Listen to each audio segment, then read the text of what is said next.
Hey everyone, today we are going to look at fiscal policy. Let's get started. So, fiscal policy is when the government manipulates spending and taxes to influence the level of aggregate demand. These are little illustrations. What we do with government spending is we try to give people the right incentives to do the right things for the economy. And sometimes taxes, they feel like a bit of a shakedown. Where's the money come from? So obviously taxes, we've got two types: direct taxes paid directly to the government by the taxpayer. So personal income tax goes straight to the government. I don't even get to see it before it goes. Corporate tax, which is tax on profits. And in some countries, there are wealth taxes. We don't have those here though. Indirect taxes, things like the GST, which is a tax on goods and services. And some of the more notable other indirect taxes are tobacco, alcohol, and petrol. Money also comes from some government-owned enterprises, so where they actually provide services that you pay for. So when you pay for them, they get the money. So think Australia Post, think electricity in some states, think public transport in some areas as well. And the government also gets money from selling their assets. So government-owned enterprises, when they get sold, it's called privatization because it goes from public ownership to private ownership. Examples: Telstra, the government made billions by selling Telstra. AGL or some of the other power generators, definitely that's privatization. The government made money selling those. And Commonwealth Bank as well, that was quite a while ago. We need to understand the terms of fiscal position. So one type we've got, which is pretty rare, is we've got a balanced budget, and that's when government spending equals government receipts. Usually we've got a surplus or a deficit, so it's unlikely for it to be equal. Or a budget deficit, we can look at that. That's when government expenditure is greater than government receipts. So the government is spending more than it's taking in. They do that to expand the economy. They increase the injections into that circular flow, expands the economy. Obviously, if they don't have that money, it's got to be borrowed. So that's creating debt for the future, which is a bit of a drawback of that approach. And a budget surplus, this is going to be where the government spends less than it receives. Right? So this is usually used to slow the economy. They increase the leakages in the circular flow. So that will slow the economy down. And the conventional economic wisdom here is that you save for future years. So you do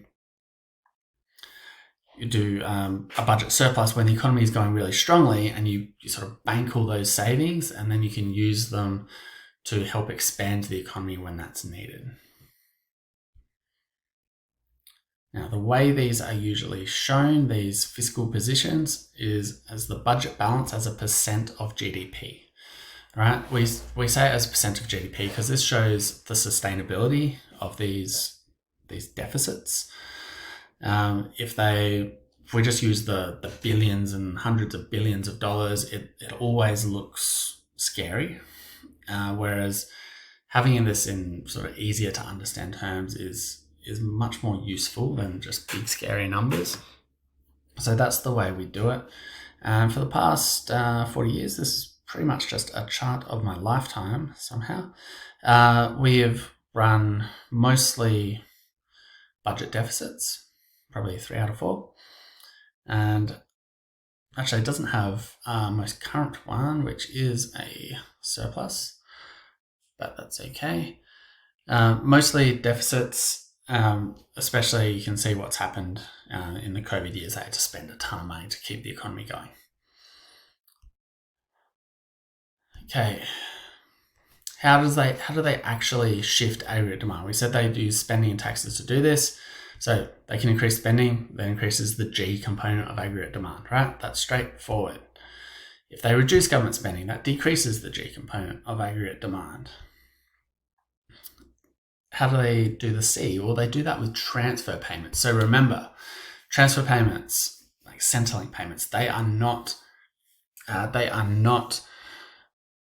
part of GDP. So they're not counted as G because there is no good or service being sold. They're just giving money to households, and when the households spend this money, so if they increase transfer payments, they expect the households to spend at least part of it. That will increase consumption. So that's how they affect aggregate demand that way. And similar with taxes, if you increase income tax, that decreases disposable income for households. So that's going to decrease consumption. Right? So if we're increasing AD, we call that expansionary fiscal policy. If we're decreasing aggregate demand, we call that contractionary fiscal policy. So we've got expansionary, contractionary, expansionary, contractionary. All right, so we need to have a good working understanding of those terms. That will come up a lot. Okay, I want you to pause and draw an expansionary fiscal policy or an ADS model. There we go, you've paused. I started this because when are you going to use expansionary fiscal policy? When the economy needs to expand. So recessionary gap is what I've got here. Then we expand the economy with fiscal policy. There we go. Contractionary fiscal policy. So have a pause and draw that as well. And similarly, when are you trying to contract the economy or slow down the economy? More likely, it's when you're in an inflationary gap. So there we go. We shift it and we try to get back to this long run, full employment level of output. I don't know why I'm stumbling over that. This is easy for me. Now, there's also two types of fiscal policy. Discretionary fiscal policy. That's really what we've just spoken about, where the government is making a deliberate decision on taxes and spending. But there are also non-discretionary fiscal policies. These happen automatically. We'll go into that. These are called automatic stabilizers.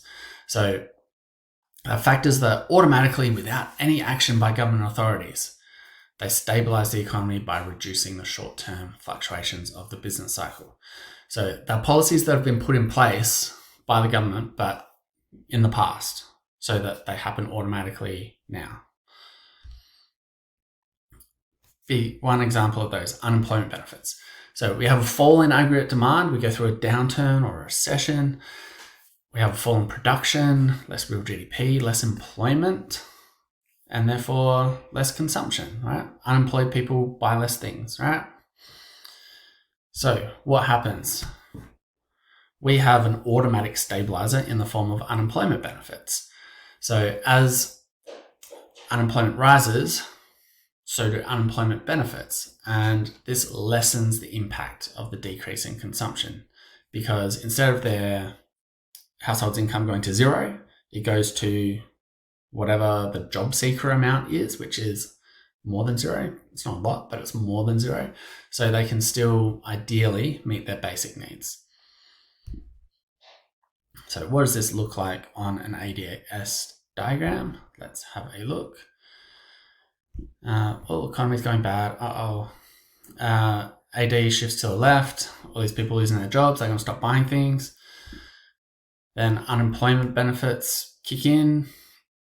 So what happens is the fall in aggregate demand is not as much as it otherwise would have been, right? That's the key thing. The fall is not as much as it otherwise would have been.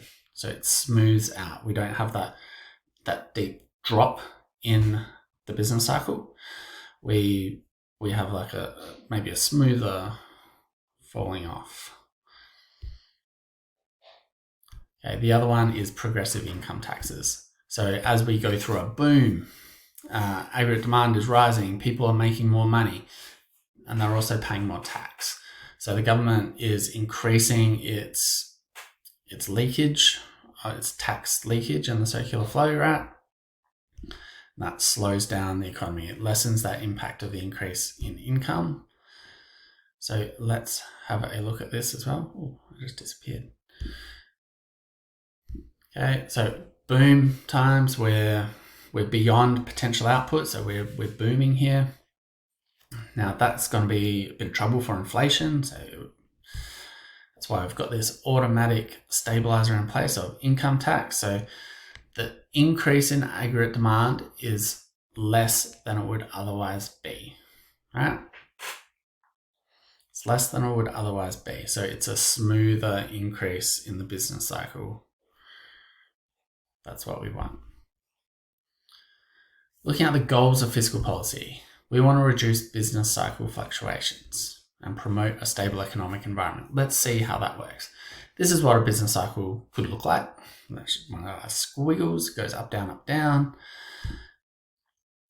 When we're going through those booms, we put in place contractionary fiscal policy, right? And that smooths it out. So instead of going up and then down, it sort of goes smoother like that.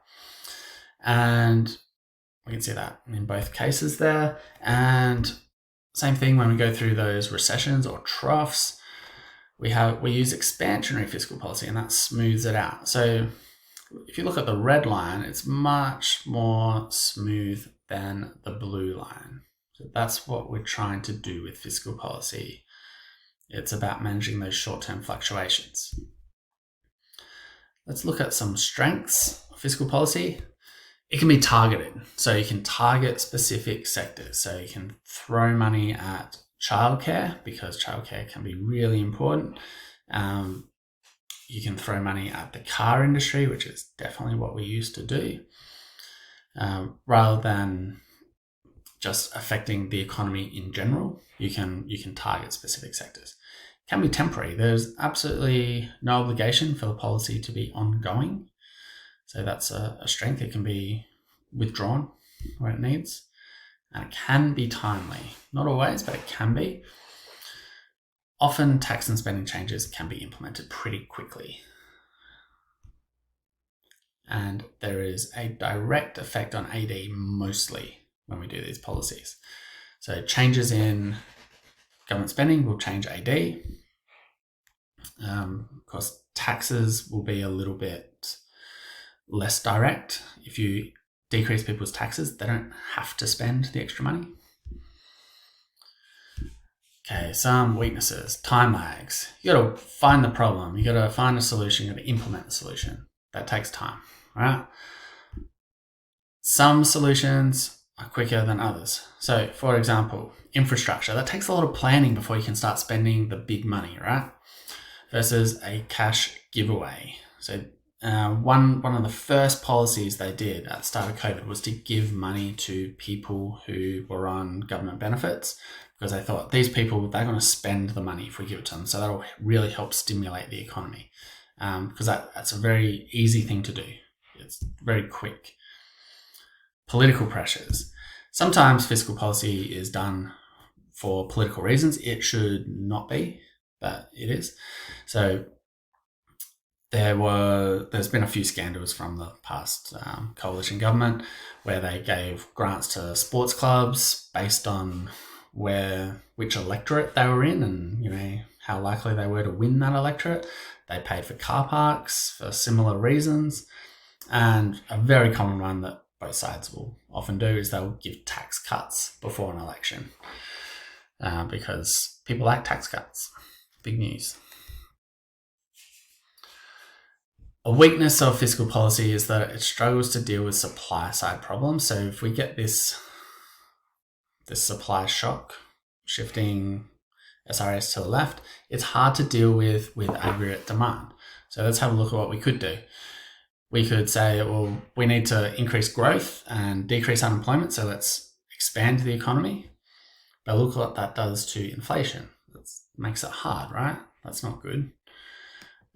Or we could try to tackle inflation, but then you make growth and unemployment worse. So it doesn't work that well against these supply side issues, and that's a problem that governments have been facing in the past few years in particular. Okay, that is what we need to know for fiscal policy. So I'll see you in class.